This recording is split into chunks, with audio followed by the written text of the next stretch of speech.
ఇంట్లోనే కాటుకని ఇలా ఈజీగా తయారు చేసుకోండి. దానికోసం 4 బాదం పప్పుల్ని పొడి చేసుకోవాలి. ఆ పొడి చేసుకున్న దాన్ని కాటన్ పైన నీట్గా పెట్టుకొని దానిపైన ఇంకొక కాటన్ పెట్టి నీట్గా ఒత్తుని ఎలా అయితే చుట్టుకుంటామో అలా చుట్టుకోండి. ఇది ఎంత బాగా చుడతామో మన కాటికి కూడా అంతే మంచిగా, అంతే హెల్తీగా, అంతే నీట్గా వస్తుంది.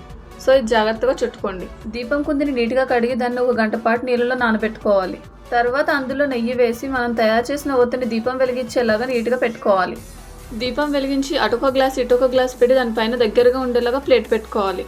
ఇలా పెట్టిన ప్లేట్ని ఒక హాఫ్ అన్ అవర్ వరకు వదిలేసాం అనుకోండి, దీపం కొండెక్కిపోతుంది. కొండెక్కిన తర్వాత మనకు కావాల్సిన కాటికంతా ప్లేట్కి చుట్టూరు అంటుకుంటుంది.